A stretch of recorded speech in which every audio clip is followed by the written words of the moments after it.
आज हम कक्षा 10 का जो चैप्टर 10 है विद्युत धारा, उसके बारे में अध्ययन करेंगे। सबसे पहले विद्युत धारा की परिभाषा। विद्युत धारा को आई से दर्शाते हैं। परिभाषा क्या है इसकी? आवेशों के प्रवाह की दर को विद्युत धारा कहते हैं। विद्युत धारा की सिंपल सी परिभाषा है, आवेशों के प्रवाह की दर को विद्युत धारा कहते हैं। अब विद्युत धारा की जो परिभाषा की बात आता है, यानी जो विद्युत धारा में आवेश रहता है, आवेश किसी बिंदु से होकर गुजरेगा, तो आवेश q किसी बिंदु से आवेश अगर किस समय में गुजरता है तो विद्युत धारा का मान होगा q/t।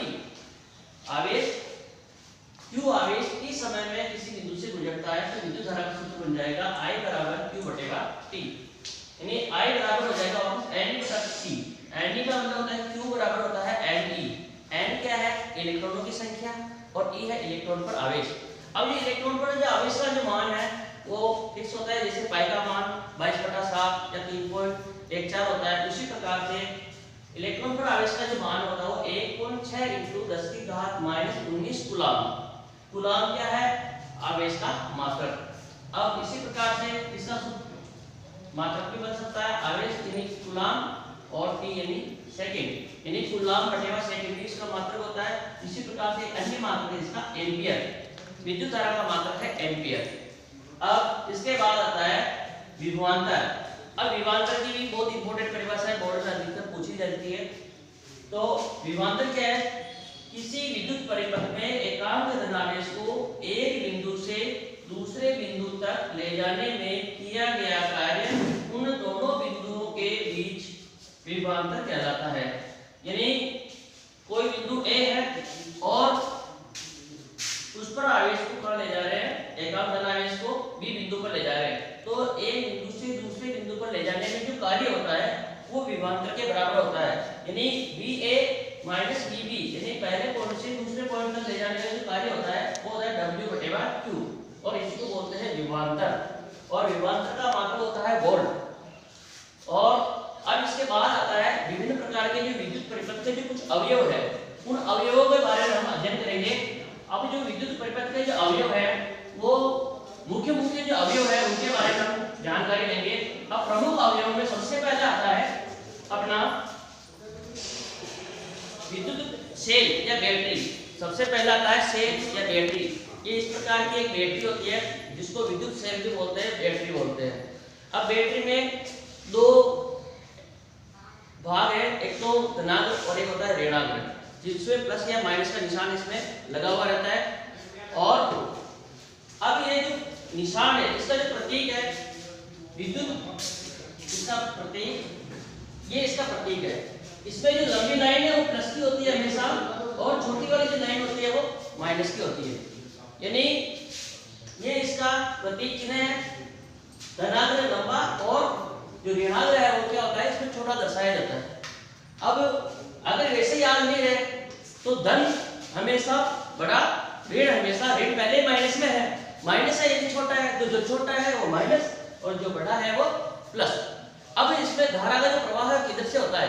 धारा हमेशा प्लस वाली सीधी से बाहर निकलती है। यदि विद्युत परिपथ बनाया जाए, इसका सर्किट बनाया जाए, तो उसमें अपने को विद्युत धारा की दिशा दर्शाई जाती है। तो अब ये जो विद्युत धारा की दिशा है वो हमेशा प्लस वाली सिरे से बाहर निकलती है। अब ये जो प्लस वाला जो सिरा है इससे धारा निकल रही है, अब इसको भी याद रखना है अपने को। अब इसको याद रखने के लिए क्या करेंगे हम? तो धन से धारा सीधा हिसाब है, सीधी सी परिभाषा और सीधा सा इसका नियम, सीधा सा नियम है इसका, याद रखो। धन से धारा यानी धन वाले सिरे से धारा बाहर निकलती है, और यह है विद्युत बैटरी या इसको सेल बोला जाता है। अब इसके बाद आता है अगला प्लग या स्विच या कुंजी। अब जो कुंजी है, अब ये कुंजी के बारे में पढ़ेंगे अपन। ये तो अभी हो गया अपना बैटरी का, और इसका अगला पार्ट आता है स्विच या इसको कुंजी बोलते हैं। अब देखो ये इसका स्विच या कुंजी है। ये सामान्य तौर पे हमें लैब में काम करने के लिए मिलता है। तो ये जो स्विच या कुंजी है, अब इसमें जो ही इस डार्ट को इसमें लगाया जाता है तो ये ऑन हो जाता है। और जब इसको बाहर निकाला जाता है तो ये ऑफ हो जाता है। अब इसको परिपथ में किस रूप में दर्शाएं? इसको परिपथ में दर्शाने के लिए इस प्रकार से इसको बनाया जाता है।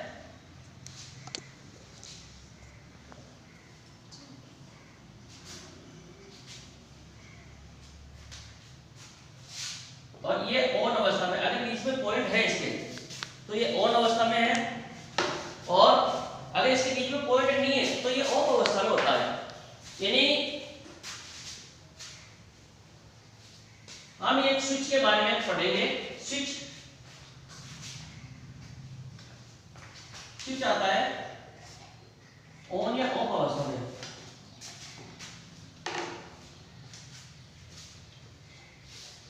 ये अपना कुंजी, ये ऑन अवस्था है, कुंजी को बोलते हैं के। सेल का जो निशान लगाया था वो ई, कुंजी के, ये ऑन अवस्था में है। और यदि इसमें से इसको हटा दिया जाता है तो ये ऑफ अवस्था है।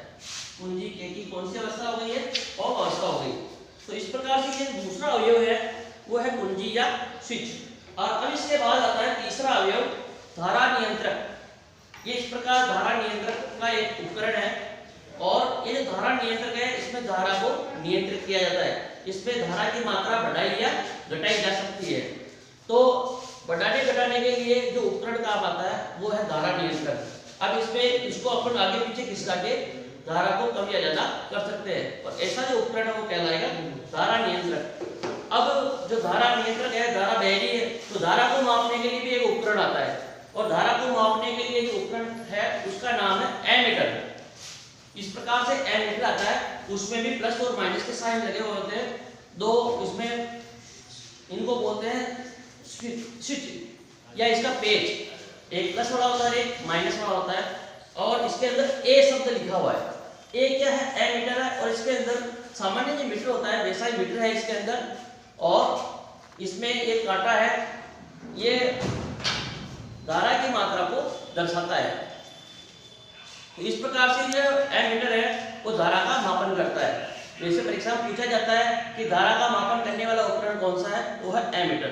इसी प्रकार से एक उपकरण और है जो विभवांतर का मापन करता है। विभवांतर का मापन करने वाला है वोल्टमीटर। इसमें भी दो स्विच लगे हुए हैं, और इनके द्वारा भी प्लस और माइनस साइन को इनको जोड़ा जाता है। और ये वोल्टमीटर में वी शब्द लिखा हुआ है, और वी से विभवांतर यानी वोल्टमीटर से विभवांतर को मापा जाता है। अब इनके जो परिपथ बनाते समय जो साइन बनाया जाता है, इस प्रकार से अगर इसको अपन ए बना दिया तो एमीटर होगा एक प्लस और एक माइनस सिरा होगा इसका। इस प्रकार से वोल्टमीटर है तो ये वोल्टमीटर का भी एक तो प्लस वाला सिरा है और एक माइनस वाला सिरा है। तो इस प्रकार से हम इनका जो प्रतीक चिन्ह है वो बनाया जाता है। इस प्रकार एक अपना एक धारा नियंत्रक का है। धारा नियंत्रक का जो निशान है वो दो प्रकार से बनाया जाता है। एक तो इस प्रकार का निशान है, इसको प्रतीक बोला जाता है, और एक जो प्रतीक है वो है इस प्रकार का प्रतीक। इसके द्वारा हम धारा को कम या ज्यादा कर सकते हैं, और ये है अपना धारा नियंत्रक। इस प्रकार से ये जो अपना विद्युत धारा का जो चैप्टर है इसका कुछ भाग फर्स्ट पार्ट हुआ है अपना, जिसमें विद्युत धारा की परिभाषा पढ़ी है पढ़ने, विद्युत धारा का मात्रक पढ़ा, विभवांतर के बारे में पढ़ा, और विद्युत परिपथ में जुड़ने वाले विभिन्न प्रकार के अवयवों के बारे में हमने पढ़ा है। अब कल इसके बाद पढ़ेंगे अपन ओम का नियम और इससे संबंधित कुछ नियम, परिभाषाएं, प्रतिरोध। Thank you.